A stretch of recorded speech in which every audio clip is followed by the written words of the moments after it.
இந்த சூரிய பயிற்சி பலாபலங்கள் ஒவ்வொரு ராசிக்கும் ரொம்ப அழகா மக்களுக்கு புரியுற மாதிரி சொல்றீங்க மேம். இன்னைக்கு நம்ம பார்க்க போறது சிம்ம ராசி. சிம்ம ராசி நேயர்களுக்கு இந்த சூரிய பயிற்சி எப்படி மேம் இருக்கு? சிம்மத்தை பொறுத்த வரைக்கும் லார்ட் ஆஃப் ஒன் சூரியன் மேடம். ராசி அதிபனே சூரியன் தான். இப்போ ராசி அதிபனும் குருவும் இணைந்து கடகத்தில் 12ஆம் பாவத்தில் அயன சயன போஜன மோட்ச விரயஸ்தானத்தில் பார்த்தீங்கன்னா இவங்க இணைஞ்சிருக்காங்க. பொதுவாகவே நம்ம இன்ட்ரோ சொல்லும் போதே சொன்னோம், இல்லை மேஷத்தும் போது சொன்னோம்னு நினைக்கிறேன்.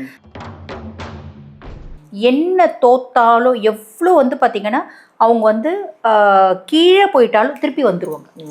அவங்களுக்கு அந்த ஒரு இது உண்டு, ஆக்கப்பூர்வமான எண்ணங்கள் உண்டு. அவங்க ஒன்ஸ் பார்த்தீங்கன்னா முடிவு பண்ணிட்டாங்க அப்படின்னு வச்சுக்கோங்க மேடம், நம்ம சக்ஸஸ் ஆகணும் அப்படின்னு முடிவு பண்ணிட்டாங்க அப்படின்னா சிம்மம் சாலிடாக சக்ஸஸ் ஆவாங்க. அந்த மாதிரி சில ராசிகள் இருக்கு. அதில் முதல்ல விருச்சிகம், ரெண்டாவது சிம்மம். ரீசன் என்ன அப்படின்னா அஷ்டமத்து சனி 2028 வரைக்கும் உங்களுக்கு அஷ்டமத்து சனி தான். ஆமாம், அதனால அதை கொஞ்சம் அனலைஸ் பண்ணிட்டு வாங்கணும். அதுக்கும் மேலே 1/11 11/12 வரைக்கும் குருனோட பார்வை வர சனியில் இருக்காது.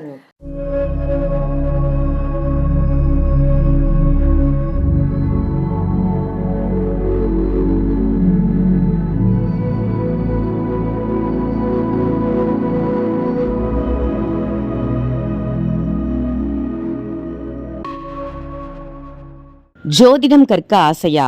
உங்களுக்கு ஜோசியம் கற்றுக்கணும் அப்படின்னு ஆசை இருக்கா?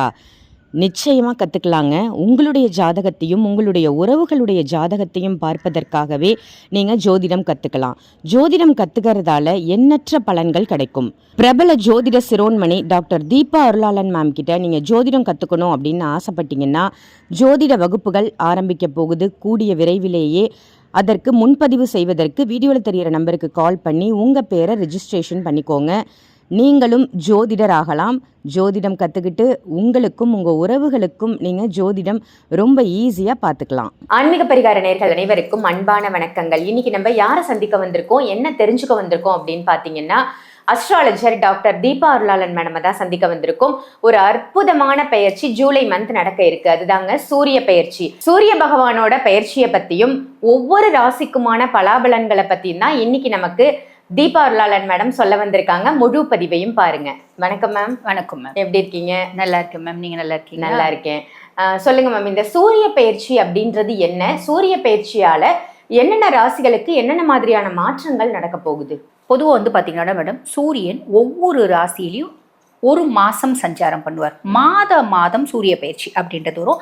அந்த விதத்தில் இப்போ பார்த்தீங்கன்னா ஜூலை 16, 2026 வியாழக்கிழமை சூரிய பகவான் கடகத்தில் பார்த்தீங்கன்னா பயிற்சியாகி அங்கேயே சஞ்சாரம் பண்ண போகிறார். ஆல்ரெடி கடகத்தில் உச்சம் பெற்று குரு இருக்கார் இல்லைங்களா? அப்போ ஜூலை 16 சூரியன் கடக ராசியில் பிரவேசிக்கும் காலம். இது பார்த்தீங்கன்னா ஆடி மாதம் அப்படின்னு சொல்கிறோம். ஆடி மாதம் எவ்வளோ பார்த்தீங்கன்னா ஒரு ஆஸ்பீஷியஸான மாதம் அப்படின்றது தெரியும். அம்பிகை அப்படின்னாலே ஆடி தான், முருகன் அப்படின்னாலே ஆடி தான். அந்த மாதிரி எத்தனையோ விசேஷமான பூஜைகளும் விரதங்களும் ஆடி மாதத்தில் இருக்குது. அப்படிப்பட்ட ஆடி மாதத்தில் பார்த்தீங்கன்னா இப்போ இன்னொரு ஸ்பெஷல் என்ன அப்படின்னா உச்சம் பெற்ற குருவோட சூரியன் போய் அமர்றது அப்படின்றது. இந்த வருஷம் அது ஒரு ஸ்பெஷல். சூரியனும் குருவும் இணைவு அப்படின்றது என்ன சொல்லுவாங்க அப்படின்னா சிவராஜ யோகம், குரு ஆதித்ய யோகம் அப்படின்னு சொல்லுவாங்க.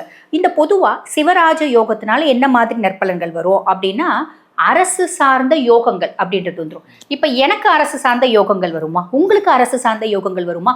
அது சார்ந்த தொழில் செய்கிறவங்களுக்கு அரசு சார்ந்த ஒரு யோகங்கள், அனுகூலமான பலன்கள் அப்படின்றதுலாம் வரும் மேடம். அதே மாதிரி பார்த்தீங்கன்னா இவங்களோட அறிவுத்திறன் அப்படின்றது மேலோங்கும்.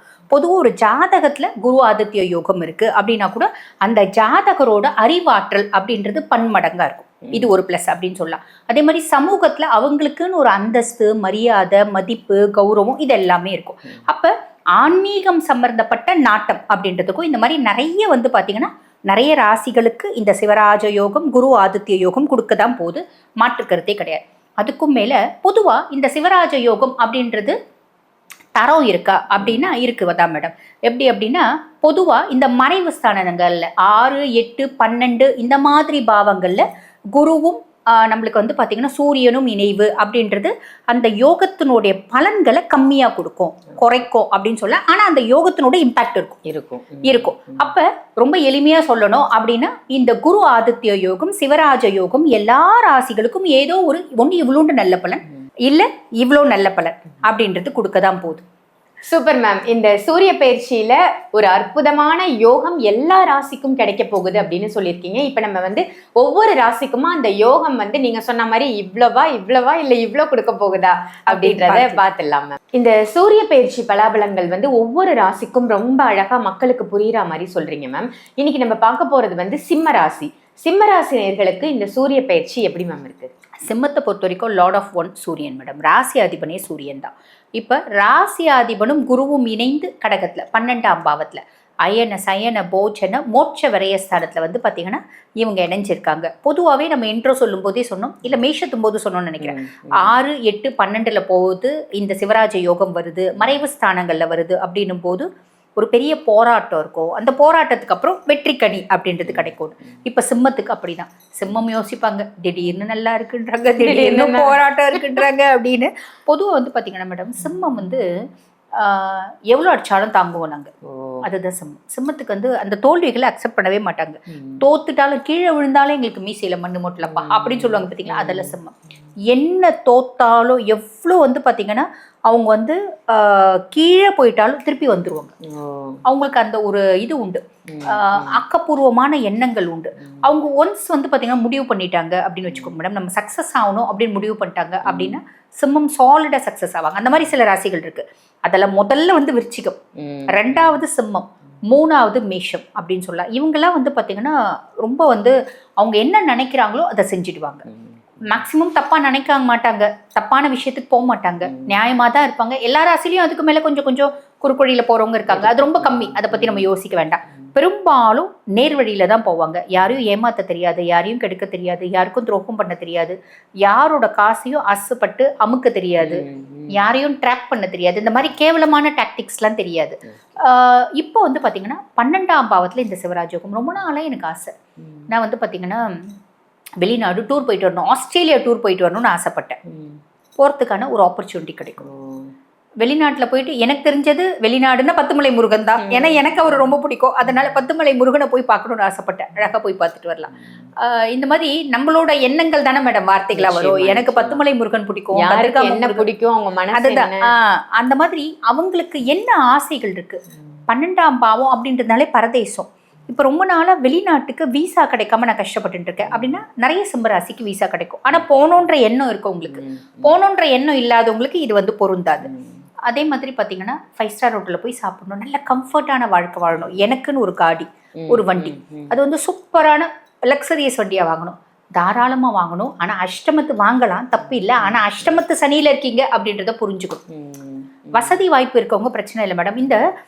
இந்த மாதிரி சில யோகங்கள்லாம் என்ன பண்ணோம்னா நம்ம கெட்ட நேரத்தில் இருக்கோன்றதே நம்மளை ஹைட் பண்ணிடும், நமக்கு தெரியாம மறக்கடிச்சிடும். ஆமாம், நம்மளுக்கு வந்து பார்த்திங்கன்னா நம்ம வந்து ரொம்ப கம்ஃபர்ட்டாக இருக்கும். இன்றைக்கி நம்ம வந்து ₹1,00,000 லாபம் சம்பாதிக்கிறோம் அப்படின்னா நம்ம மனசு இந்த யோகங்கள்லாம் என்ன பண்ணோம்னா வாழ்க்கை ஃபுல்லும் அந்த ₹1,00,000 டெய்லி நம்ம சம்பாதிப்போம் அப்படின்ற ஒரு எண்ணத்தை நம்ம மனசுக்குள்ளே ஏற்படுத்திடும். இந்த மாதிரி எண்ணங்களை ஏற்படுத்தி தான் வந்து பார்த்திங்கன்னா நம்மளை ட்ராப் பண்ணுவாங்க பிளானட்ஸை. அப்போ அந்த மாதிரி இந்த 12ஆம் பாவத்தில் இந்த சிவராஜ யோகம் இருக்கிறது, குரு ஆதித்ய யோகம் இருக்கிறது, இதெல்லாம் அதாவது 2 ஒன்று தான். இது இருக்கிறது நமக்கு வந்து பார்த்திங்கன்னா ஒரு கம்ஃபர்ட்டாக இருக்கணும், லக்ஸரியாக இருக்கணும், நல்ல நம்ம ஆசைப்பட்டதெல்லாம் வாங்கணும், நம்ம நல்லா வந்து ஷாப்பிங் போகணும், வீடு நல்ல பிரம்மாண்டமாக கட்டணும், நல்ல சூப்பரான கார் வாங்கணும், இப்படி எல்லாம் தோணும். அதுக்கான ஆப்பர்ச்சுனிட்டியும் வரும். ஆனால் வந்தாலும் அனலைஸ் பண்ணிட்டு வாங்குங்க. ரீசன் என்ன அப்படின்னா அஷ்டமத்து சனி 2028 வரைக்கும் உங்களுக்கு அஷ்டமத்து சனி தான். ஆமாம், அதனால் அதை வந்து கொஞ்சம் அனலைஸ் பண்ணிட்டு வாங்கணும். அதுக்கும் மேலே 1/11 11/12 வரைக்கும் குருனோட பார்வை வர சனியில் இருக்காது. இந்த காலகட்டம் நம்ம லைட்டாக ட்ராப் ஆகிறதுக்கு வாய்ப்பு உண்டு. அப்போ என்ன யோகங்கள் இருக்குது, என்ன வந்து பார்த்தீங்கன்னா எங்கள் வீட்டில் மூட்டையாக பணம் இருக்குங்க அப்படின்னா கூட செலவு பண்ணும்போது யோசிச்சு செலவு பண்ணுங்க. ரொம்ப எளிமையாக சொல்கிறேன் நான். அப்படின்னா கூட நம்ம செலவு பண்ணும்போது யோசிச்சு தான் செலவு பண்ணணும். ஏன்னா கெடுக்க போகிறவன் சனி. அதனால சனியை வந்து நம்ம ரொம்ப சாதாரணமாக எடை போடக்கூடாது. நம்ம ஹானஸ்டாக இருந்தால் அவர் ஒன்றும் பண்ண மாட்டார். பெரிய லெவலில் செலவு பண்ணி நம்மளை ட்ராப் பண்ணிங்கன்னா என்ன மேடம் பண்ண முடியும்? சனி மேலே குறை சொல்ல முடியுமா? என்ன, எனக்கு வந்து சாதாரணமாக ஒரு ₹10,00,000 கார் வாங்க முடியும். நான் வந்து ₹1,00,000 கொடுத்து ஜாக்குவர் வாங்கி வச்சுன்னு சனி எனக்கு எடுத்துட்டாரு நான் எப்படி சொல்ல முடியும்? சொல்ல முடியாது. ஸோ இந்த மாதிரி ஒரு சில விஷயங்கள் நம்ம அனலைஸ் பண்ணிட்டு செய்யறது அப்படின்றது நல்லது. அதே மாதிரி நான் முன்னமே சொன்னேன், சிம்மமுக்கு வந்து பார்த்தீங்கன்னா லார்ட் வந்து சூரிய பகவான், சுயஸ்தானாதிபதி 12ஆம் பாவத்தை போறார். இந்த காலகட்டத்தில் என் சுயம் சார்ந்து என்னோட கான்ஃபிடென்ஸ் வந்து அதிகமாகும். என்னால் முடியும், உன்னால முடியாதா, சனியாவது ராகுவது, நீ போ நான் பார்த்துக்கிறேன் அப்படின்ற எண்ணம் வரும். ம், ம், ம், என்னால முடியும். ம், பின்னாடி பிரச்சனை வருதா, ம். நீ ஒன்றும் அதை பற்றி யோசிக்காத, நான் பார்த்துக்கிறேன். இப்போ வந்து ஹஸ்பண்ட் ஒய்ஃப் சொல்கிறாங்கன்னு வச்சுக்கோங்களேன், எங்க நீங்களும் சிம்மோ நானும் சிம்மோ, அட நீங்கள் சிம்மோ நான் வந்து கடகம் தான், நான் எனக்கு நல்லா தான் இருக்கேன் சனி, உனக்கு தான் அஷ்டமத்து சனியாக இருக்கா, நீ செலவு பண்ணும்போது யோசிச்சு செலவு பண்ணு. நிறைய மனைவிகள் சொல்லுவாங்களே இந்த ஆமா, வார்த்தை. நிச்சயமா ஒரு ஆமா, அலர்ட் கொடுக்குற மாதிரி அவங்க சொல்லுவாங்க. ஆமாம், க்ளீனாக சொல்லுவாங்க. ம், சொல்கிறாங்க அப்படின் போது இவங்க சொல்லுவாங்க, அட நீ வேற சனியாவது ராகுவாவது கேதுவாது நீ போ, எல்லாம் நான் பார்த்துக்கிறேன், எத்தனை சனினாலும் வரட்டும் நான் பார்த்துக்கிறேன் அப்படின்ற எண்ணம் வரும். ம். அந்த மாதிரி எண்ணம் வர்றது தப்பு இல்லை. ஆனால் வந்து பார்த்தீங்கன்னா ஓவர் கான்ஃபிடென்ஸ் வேண்டாம். பொதுவாக வந்து பார்த்தீங்கன்னா ராசியாதிபன் ஓவர் கான்ஃபிடென்ஸை கொடுப்போம். ம், ராசியாதிபன் நம்மளுக்கு எப்பயுமே வந்து லார்ட் ஆஃப் 12ஆம் பாவம் போகும்போது நம்மளோட கான்ஃபிடென்ட் லெவல் வந்து ரொம்ப ஜாஸ்தியாக இருக்கும். ம். இயற்கையாகவே வந்து பார்த்தீங்கன்னா சிம்மத்துக்கு ஜாஸ்தி இருக்குது அப்படின்னாலும் இந்த காலகட்டம் ரொம்ப காஷியஸாக உங்களோட அசட்டு தைரியமாகிடக்கூடாது. தைரியம் இருக்கிறது தப்பு இல்லை, அசட்டு தைரியமாகிடக்கூடாது. இதில் கொஞ்சம் கவனம், மற்றபடி நேரம் நல்லா இருக்குது, கவலைப்பட வேண்டாம். சூப்பர் மேம், ரொம்ப அழகா சொன்னீங்க. அஷ்டம சனி இருக்கிறதால சிம்மராசினியர்கள் எதெல்லாம் கவனமா இருக்கணும், என்ன விஷயங்கள் செய்யக்கூடாது அப்படின்னு இந்த சூரிய பயிற்சியில கொஞ்சம் கவனமா இருங்கன்னு சூப்பரா சொன்னதற்கு நன்றி மேம். நன்றி. இந்த பதிவு உங்க எல்லாருக்கும் பயனுள்ள பதிவா அமைஞ்சிருக்கும் அப்படின்னு நினைக்கிறேன். இதை மற்ற ராசி நேயர்களுக்கும் கண்டிப்பா ஷேர் பண்ணுங்க. உங்க வீட்டுல யாராவது கண்டிப்பா இந்த ராசியா இருப்பாங்க இல்லையா, அவங்களையும் இந்த பதிவை பார்க்க சொல்லுங்க. ஸோ இந்த ராஜ யோகத்தை பத்தி, சூரிய பயிற்சி பத்தி அவங்களும் தெரிஞ்சுக்கிட்டும். அதே மாதிரி தீபா அருளாளன் மேடமை நீங்க நேர்ல சந்திக்கணும், அஸ்ட்ராலஜி ரீதியா சந்திக்கணும் அப்படின்னு நினைச்சீங்கன்னா, உங்களுடைய ஜாதகம் பார்க்கணும் அப்படின்னு நினைச்சாலும் வீடியோல தெரியற நம்பருக்கு கால் பண்ணி அப்பாயின்மெண்ட் வாங்கி நேர்லயும் நீங்க கன்சல்டேஷன் எடுத்துக்கலாம். ஆன்லைன் கன்சல்டேஷனும் இருக்கு, அதையும் பயன்படுத்திக்கோங்க. ஜோதிடம் கற்க ஆசையா? உங்களுக்கு ஜோசியம் கற்றுக்கணும் அப்படின்னு ஆசை இருக்கா? நிச்சயமாக கற்றுக்கலாங்க. உங்களுடைய ஜாதகத்தையும் உங்களுடைய உறவுகளுடைய ஜாதகத்தையும் பார்ப்பதற்காகவே நீங்கள் ஜோதிடம் கற்றுக்கலாம். ஜோதிடம் கற்றுக்கிறதால எண்ணற்ற பலன்கள் கிடைக்கும். பிரபல ஜோதிட சிரோன்மணி டாக்டர் தீபா அருளாளன் மேம் கிட்ட நீங்கள் ஜோதிடம் கற்றுக்கணும் அப்படின்னு ஆசைப்பட்டீங்கன்னா, ஜோதிட வகுப்புகள் ஆரம்பிக்க போகுது கூடிய விரைவிலேயே. அதற்கு முன்பதிவு செய்வதற்கு வீடியோவில் தெரிகிற நம்பருக்கு கால் பண்ணி உங்கள் பேரை ரெஜிஸ்ட்ரேஷன் பண்ணிக்கோங்க. நீங்களும் ஜோதிடர் ஆகலாம். ஜோதிடம் கற்றுக்கிட்டு உங்களுக்கும் உங்கள் உறவுகளுக்கும் நீங்கள் ஜோதிடம் ரொம்ப ஈஸியாக பார்த்துக்கலாம். இதே மாதிரி வேற ஒரு நல்ல பதிவில் உங்க எல்லாரையும் சந்திக்கின்றேன். நன்றி, வணக்கம்.